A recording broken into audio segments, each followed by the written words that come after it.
మహిళల రక్షణ కోసం ఏర్పాటు చేసిన మహిళా పోలీస్ స్టేషన్లోనే వారికి అన్యాయం జరుగుతోంది. అత్తింటి వేధింపులపై కంప్లైంట్ చేసేందుకు పిఎస్కు వెళ్లిన మహిళకు లంచం ఇవ్వాలంటూ వేధింపులు ఎదురయ్యాయి. విశాఖకు చెందిన భారతి కల్పన తనను అత్తింటి వారు వేధిస్తున్నారంటూ మహిళా పోలీసులను ఆశ్రయించింది. న్యాయం చేయాలని ఫిర్యాదిచ్చిన ఆమెకు ఊహించని పరిణామం ఎదురైంది. ఫిర్యాదు తీసుకోవాలంటే లంచం ఇవ్వాలని వేధిస్తున్నారని బాధితురాలు ఆరోపిస్తోంది.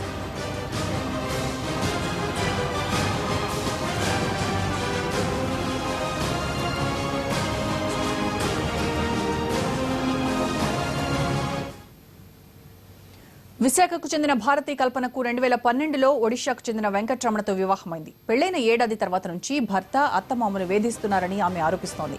తన తల్లి చిన్నప్పుడే చనిపోయిందని, ఆమె దయ్యం రూపంలో తనను పట్టుకుందని రోజు చిత్రహింసలు పెట్టేవారని కల్పన చెబుతోంది. 2 ఏళ్లుగా వారి వేధింపులు భరించానని కల్పన అంటోంది. అత్తింటి వేధింపులు తట్టుకోలేక పోలీసులను ఆశ్రయించింది.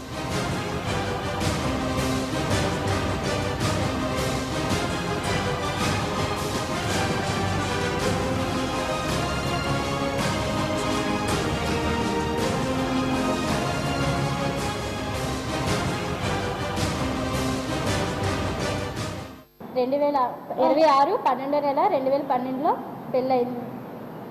తర్వాత అక్కడి నుంచి నెల రోజులు బాగా చూశారు. అక్కడి నుంచి నువ్వు ఇంకా ఏం సాహసములు తెచ్చుకోలేదనేసి చాలా హింసలు పెట్టారు.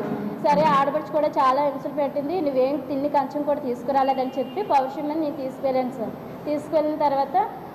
తీసుకొచ్చిన తర్వాత నువ్వు ఎందుకు తీసుకొచ్చావు, ఇవన్నీ ఎలా తీసుకొచ్చావు అలా తీసుకెళ్ళిపోయి మీ అమ్మగారు మా ఇంట్లో చనిపోయారు, దెయ్యం అయిపోయి నన్ను చాలా హింసలు పెట్టారు సార్.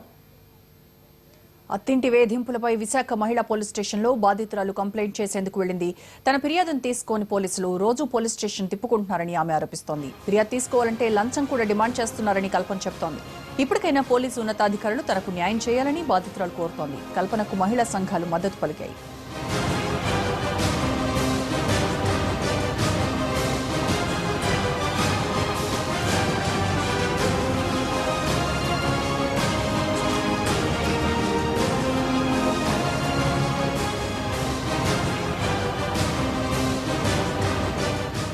ఇంత హింస అమ్మాయి అనుభవించినప్పుడు కూడా ఒక మహిళా పోలీస్ స్టేషన్ అయ్యింది వాళ్ళ కనీసమైనటువంటి చర్యలు తీసుకోకపోవడం మీద మేము సిపి గారి దగ్గరికి ముందే తీసుకెళ్దాం అనుకున్నాం. కానీ ఒకసారి ఈ విషయాన్ని ఎక్స్పోజ్ చేయాలనిపించింది.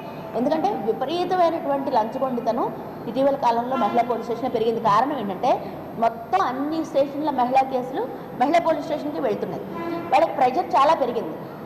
వాళ్ళకు ఉండేటువంటి పనికి సంబంధించిన ఇబ్బందులు ఉండొచ్చు. కానీ 498A కేసుల్లో ఇప్పుడు అరెస్ట్ లేదు కాబట్టి స్టేషన్ బెయిల్ ఇవ్వాలి. స్టేషన్ బెయిల్ ఇవ్వాలంటే విపరీతంగా డబ్బులు గుంజుతున్నారు. పేదవాళ్ళు ఎవరైనా డబ్బులు ఇచ్చుకోలేని వాళ్ళని అయితే కోర్టులో ప్రొడ్యూస్ చేస్తున్నారు.